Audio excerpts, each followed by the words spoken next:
Hi everybody, so today we are at the Greenwich Peninsula Upper Riverside. We are the co-working space which is located at Building 3, and we'll be interviewing Christian and Wing from Dragon. And today is all about after sales. So why do you think tenants choose to live in Greenwich Peninsula? I think a lot of people really like Greenwich Peninsula. It's an area that's really well connected. They can easily get across London as well as out of the city via London City Airport. At the same time, it has a real community feel and a lot of the things that people look for being slightly away from the city. So there's a lot of green space, a lot of riverfront to walk around, and it's got a really nice community feel to it. And then above all of that, it's got a lot of really well-designed, high-quality apartments. So what are the top 3 questions your team always get when the tenants are looking to rent out their properties? I think the first thing that most people want to know is exactly what they're getting and what they have to pay for, where amenities are involved, and all of our buildings have an excellent array of amenities associated to them. They want to understand whether that's something that's included in the rental cost or whether that's paid for via the landlord's service charge, ground rent and the likes. A lot of tenants are really interested in who's going to be managing the property as well. They want to know that the property is professionally managed to a high standard and they're going to be able to get hold of someone if they need anything or if anything goes wrong. So a lot of people want to know that Greenwich Peninsula Lettings, as the managing agent, will be the ones seeing that through for the whole tenancy, not just the tenant find element of it, with a landlord then dealing with it themselves. One of the other things that we really commonly get asked at the moment is whether the buildings are pet friendly or not. All of our buildings across the site are pet friendly. Some individual landlords may choose not to permit pets in their property, but most will. And it's very common and something that a lot of people are looking for. By allowing people to have pets in the property, they're often more likely to stay longer, make it their home and feel comfortable there. So it's something that we advise landlords to be open to when they're looking at renting. That's quite interesting because oftentimes we have potential buyers focused on a high-level floored unit as well as south-facing. Do you find tenants are focused on this? Yeah, we do. People are interested in what floor the unit's on and what kind of views they'll be dealing with. But it varies from one person to another. And I think as a landlord, the thing to be really conscious of is about the return on your investment. It's not necessarily a requirement to have a south-facing unit or a full view. Someone may choose a north-facing unit that has a great river view over a south-facing unit that's looking more at buildings. So it's different for everyone. But the most important thing really is the rental expectation in return to what you're paying for it. You'll pay more to buy a unit with a great view or a south-facing aspect. So that won't necessarily translate into the best possible return if the rental figure doesn't adjust by the same amount. So sometimes the best investments aren't necessarily the unit with the absolute best view. That's quite interesting because there is a discrepancy between what buyers want and what tenants want. So what is the percentage of a tenant wanting furniture?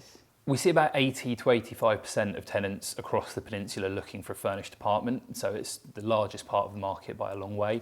It's really important that anyone investing in the area and looking to rent their property is aware of that and factors in the need to buy furniture when it comes to letting it. The other thing that's really important to bear in mind is the quality of the furniture. If people are investing in a high quality apartment, you need furniture that respects that and suits the interiors and reflects the quality. If you go the wrong way with it, you might save a few thousand by buying lower quality or cheaper furniture, but it almost inevitably costs you in higher voids when you're competing with better furnished apartments, or when you're struggling to let it and therefore taking a lower rent. Also, when it comes to reletting it for years down the line, you're more likely to be replacing that furniture far more frequently, which just increases your capital outlay over the lifetime of your investment. So picking the right quality of furniture is also really, really important if you want to stand out from the crowd. So what's the facility for tenants to access to and what is on offer? Across Upper Riverside, any residents benefit from a wide array of amenities. There's numerous gyms on offer, including a swimming pool on the 15th floor of one of the buildings, which has spectacular views. There's also co-working spaces, bookable meeting rooms, which have been really valuable to our tenants and residents across the period of the pandemic. There's also some great outside spaces on offer. So there are numerous terraces, including a great barbecue terrace, which brilliant during the summer months, and there's a cinema room, multimedia room, so people can relax, invite friends over, and enjoy those spaces as well. From an investor's point of view, what are achievable yields for each type of unit? Typically, the investors should be looking for roughly 3.5% to 4% gross yield if they're investing in this area.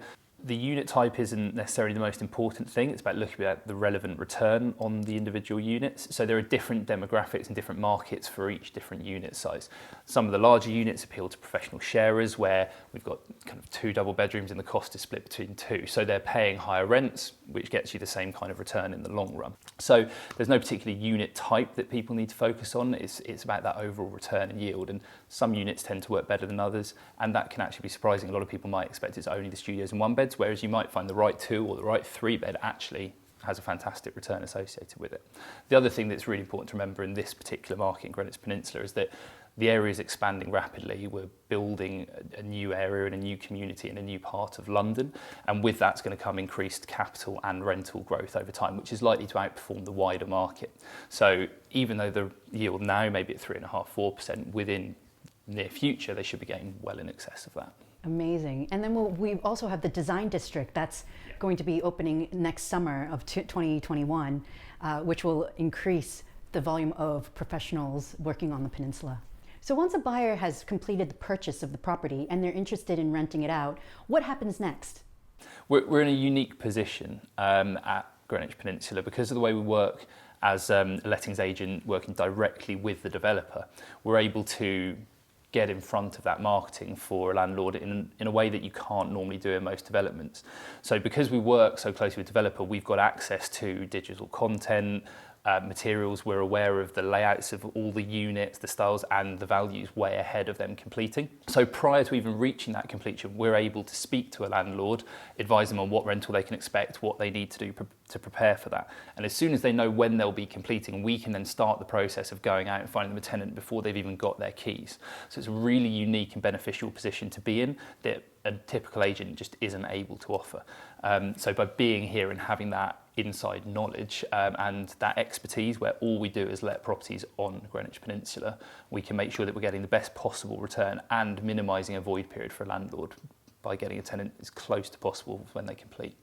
We're essentially a one-stop shop. So once the sale has completed, we hand the investor and purchaser to you. We can take care of it right from the start, and they don't need to come over, make additional visits, speak to multiple people. We can take it right from the point when they offer all the way through to getting that let and then managing the tenancy way beyond that. We're conscious that a lot of our landlords are really busy people. We've got a lot of international investors. Not everyone necessarily is able to just come down to site and do what they need to their property. The lettings industry is fast moving. People place an offer and move very quickly at times, and every now and again there's the odd thing comes up, whether it's miscommunication or just needing to deal with things at the last minute, and we have to step in and help out. So, I can think of an instance recently where international investor has purchased some furniture, not realising that it needed assembly the night before someone's due to move in. We find that out, having to quickly get onto site, get someone down, get everything assembled and ready for someone to move in the next day. So there's always things like that are coming up, and just it's a fast-paced business, and we need to respond and act quickly to look after our investors. So when you're a professional woman, you also have a family with 3 kids. And back in Shanghai, you had a helper for 24 hours. Now moving to London, how do you balance the work life and your family life? It's not easy. It's actually quite difficult. But now we've gotten the hang of it. We've been here in the UK for 5 years now. And one thing that we realize is that we have to do a lot ourselves. I manage also one of our rental properties upstairs from where we live. And I've now discovered how to fix a boiler, release the drain from our sink. I've unclogged the toilet. So it's really learning to do a lot of things on our own. What's amazing about living in London is that we have a really great work-life balance. In Asia, we tend to work a little bit longer hours, and you never really get that downtime to rest. Whereas in London, we have that. And one thing about childcare is oftentimes people are very scared about not having that full-time help, but you can make it work, and having that part-time help is more than enough. The great thing about living in London is that there's a great community. There's a large international community where people have been through this experience before.